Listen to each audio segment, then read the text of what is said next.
Well, welcome. We're having our very first BREC conversations today. I'm very excited. We have the lovely Vahri McKenzie here with us today. I was thinking earlier about how do I introduce you, and I thought that would be best to actually just ask you and tell us what's your background, what do you do, what kind of artistic kind of influence, I wonder? Oh, well, it's a time of change, I suppose, for me in my professional identity, so I'm not even really sure how I answer that question anymore. So this could be like my first go at describing what I am and what I do now. I'm a local artist. I work in interdisciplinary forms, multi-art forms. Probably I would principally describe myself as a theatre artist, but I also have a creative writing practice. And that leads to writing for performance as well.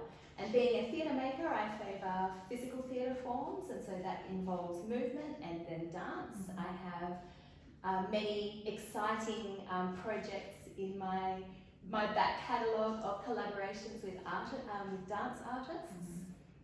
And I also have sort of parallel careers as a teacher and a scholar, also devoted to the arts, so a teacher of creative arts and a research practice, writing about the artistic practices of other artists and also my own practices. Fantastic. The creative writing process would be such a very fluid thing to sort of move into with everything that you've experienced, and then bringing that to life on a stage must be a really rewarding experience when you've started with an idea, have something down on paper, and then you're sitting in the audience or from the side of stage and watching that. Is that that would be quite an amazing thing to create? Yeah, it's an interesting observation, because I suppose when I relocated to the Southwest 9 years ago, I came down as a writer.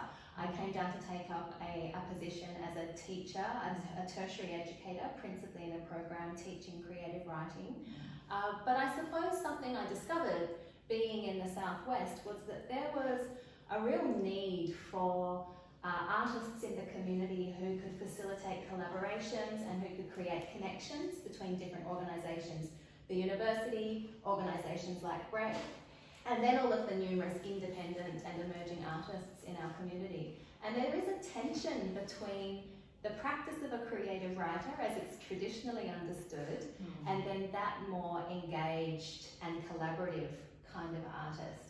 So I guess I've really been drawn out of a sort of a private office-based creative writing practice into more collaborative and engaged forms, which has taken me in really interesting directions in terms of the way I approach my creative practice, not just as a writer, but trying to bring some of those studio approaches that I would naturally employ when making a new work of theatre, and bringing some of those same inquiries to my practice as a writer, and that's really transformed the kind of writing I do.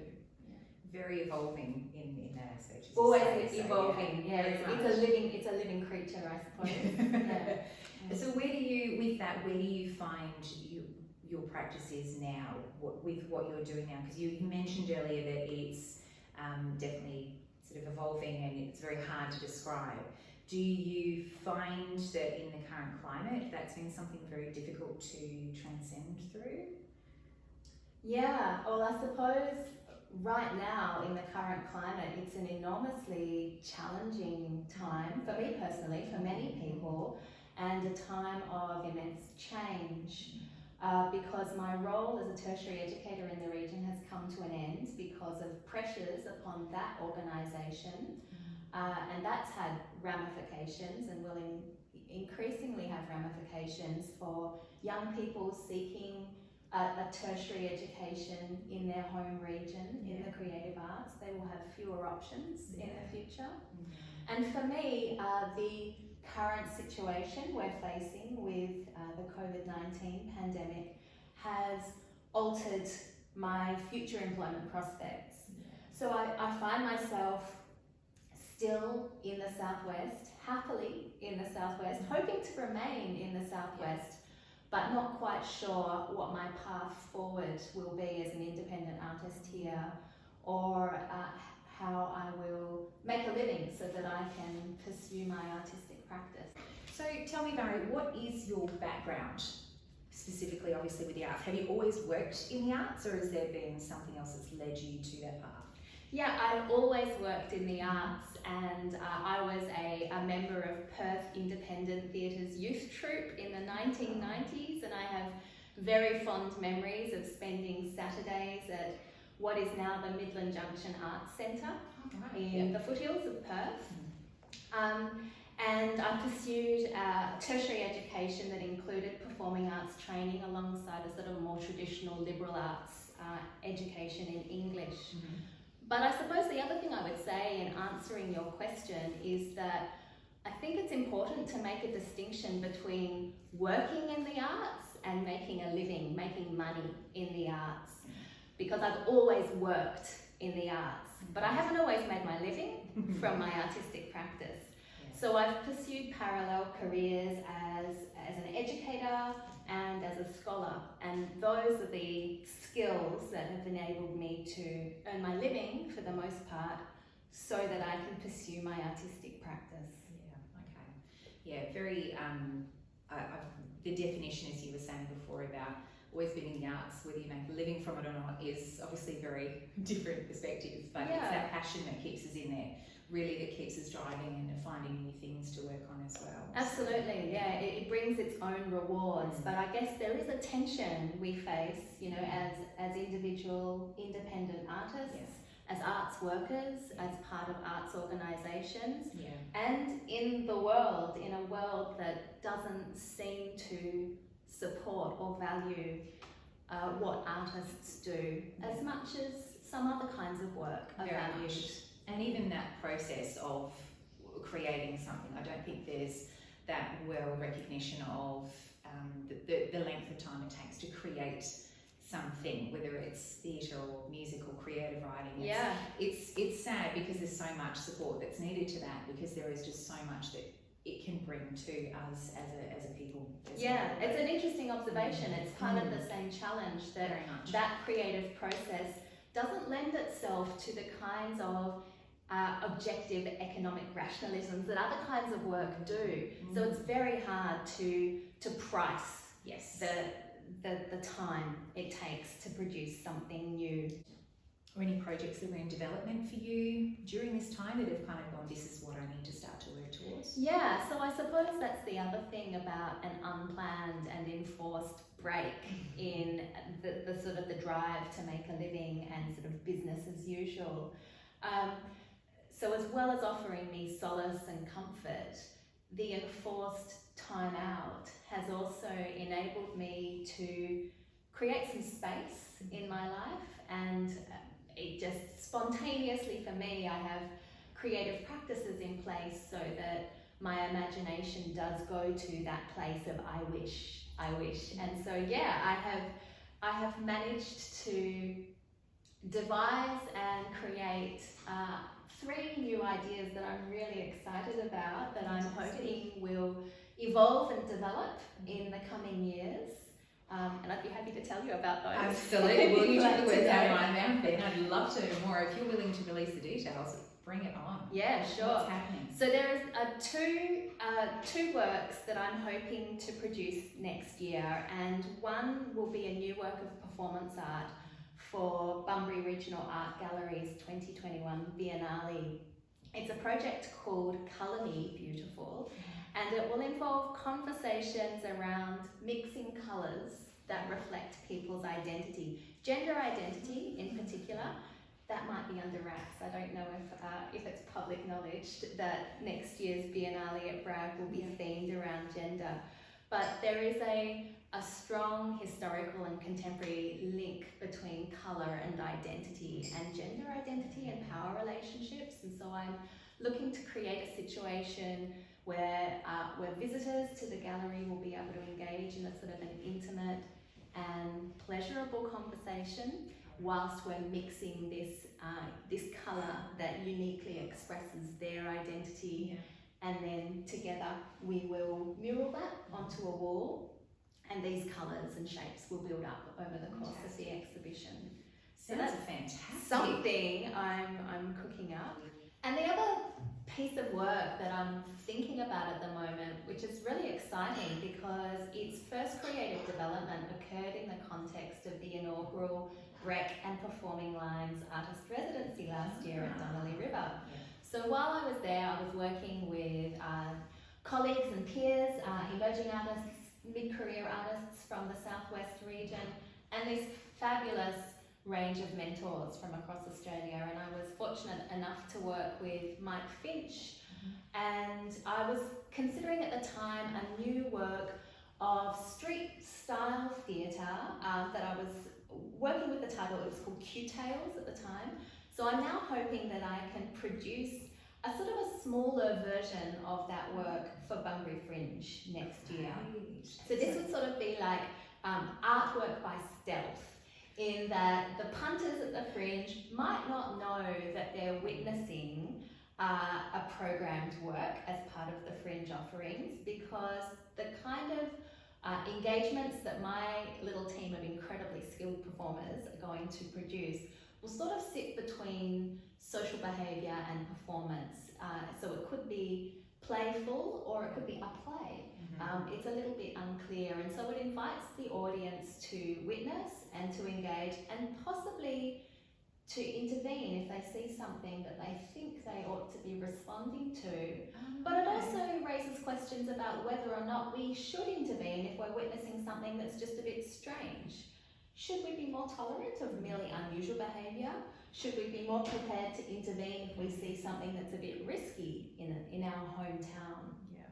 So that's another thing that I've been cooking up recently. It's a really fascinating area of creative performance. In particular, there is this really interesting question in the sector about participation and the right way to go with participation, because there totally is a place for proscenium art, black box works, where you get to pay your ticket and you go and you have the pleasure of sitting in the dark and nothing is required of you except just to be immersed and to enjoy. But I think there are also really interesting things to be created and made with a more liminal style of performance. And that's what Q Tales is interested in. Excellent. And I'm sure you mentioned three things. So hit us with the last one. What else up this thing? So this is a work that I've just been able to pursue a creative development supported by Circuit West, and so it's in the very early stages, brand new work, and I'm very much hoping that I might be able to undertake some studio research to explore the idea. Its working title is Birdie, and it's a story about a figure, a real historical figure who's also an ancestor of mine, a very powerful woman who left an enormous bequest for medical research. And so she's upheld as this, this wonderful philanthropist, a really canny businesswoman, strong woman. But because she's a relative of mine, in my family there's quite a different story about this figure. She was known in my family as a miser and possibly an enabler of abuse. So there's this really interesting tension in that single figure about the difficulty we have as a society balancing the needs of the individual and the collective. So that's the kernel of the idea, and I'm hoping to explore it in a new work of physical theatre that will use a large community group as a chorus. And in the way I'm imagining it at the moment, this story will be loosely set in a sort of a 1940s swing era hotel bar. This figure was a hotelier, and the chorus will be the punters at the bar. So very early stages with this work, but I will use similar processes and models that I've used before in earlier work produced for BREC, in fact. Two works of traditional Greek drama, a tragedy and a comedy. So using those same techniques and traditions of the Greek drama, which uses a large community group as a chorus, I'm interested in taking that model and seeing if I can work with it, making a new story, a story that reflects on contemporary times and that is not treating a mythological subject, but a real life subject that's relevant to Western Australia, to me, to us here and now. Fantastic. That sounds very, very interesting. Is that something with that particular idea that you're currently in process of creating, is that the kind of project that you would really love to see come to BREC? Is that what you're imagining as you create something, that you have a certain space? Because on each one of those ideas you've related to, obviously with the Bunbury Regional Art Gallery, and then Fringe is definitely, again, for your secondary project, sounds like a brilliant link for that as well, and a perfect little match with testing out and trialling things on an audience. Fringe is perfect as well for that. But this project sounds like something that's really has a bit of a deep connection for you as well. Is that something that you can see coming to BREC, or is there certain things that you sort of find that you would like to see there more often than not? I would love to produce that work for BREC, absolutely. Yeah, and I suppose there are many roles for an organisation like BREC, and I think it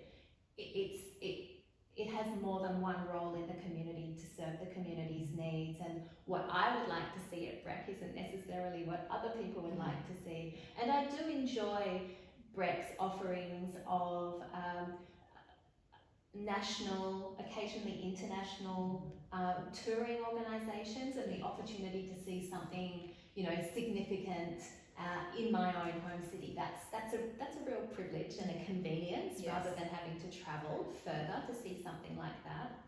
But I suppose I get more out of the work I see at BREC that is smaller, has stronger local connections, might come from an independent company, and is more likely to be innovative or exciting or risky, or have more to say to me as a local artist about the kind of things that are going on creatively for other people at the moment. So what I would love to see more of at BREC are some of those smaller, quirkier, independent, more locally generated productions. I think the Cube's definitely one of those areas that I find, attending BREC as a patron but also working there, is when I've seen an audience in the Cube Theatre and how connected in that space you feel, just that kind of atmosphere and the type of local productions we have seen in there, and obviously you yourself have produced there as well, and I think that vibe is quite an extraordinary thing to create in a space, especially when there is that connection for the audience with local artists, and that sense of pride and intimacy, I think, is a very important thing. The intimacy, very much for a crowd to feel. That's right, and I suppose increasingly I value that intimacy, and although it's really exciting to see large things in large auditoriums with a large audience, I think increasingly I'm more drawn, both as an audience member and as a maker, to experiences that are a little smaller, a little more intimate, a sense of proximity between me and the performers, an invitation to be involved, even in subtle and undemanding ways. Those kinds of things excite me. Yeah, very true. I've got to say I'm with you on that one as well. Just one final question for you. With all the experience that you have had as an artist in all the levels of artwork that you do create, do you have any advice for artists now? Look, it might be a bit boring, but the best piece of advice that I've received recently is that a good schedule is your best friend. Because I think we all have access to imaginings and creative ideas, and certainly there is a need to encourage and facilitate and to upskill our abilities to make these things happen. But if you really want to make it happen, you have to be quite business-minded about it. And starting with a schedule is an excellent way to help you meet your goals and to realise something. I think that's actually, it's not a boring thing at all. I think that's something, it gives you a drive to create something with a deadline. I think pushes you and drives you, that adrenaline rush of, no, I've said I'm going to do this and I'm going to continue with it, I think can carry across so many different fields on that for sure. To create something out of nothing is extraordinary and it can be overwhelming. So to break it into smaller pieces is a good way to go. Very much so. Very wise nugget of truth. I like that. I think that's fantastic advice. I'd like to say thank you very much, Vahri, for your time today. It's a pleasure. I think it's time for us to have a cup of tea and enjoy some bakery goodies. chat for a bit longer and find out more about what you're up to, which is great. Thank you so much. Thank you, Sam.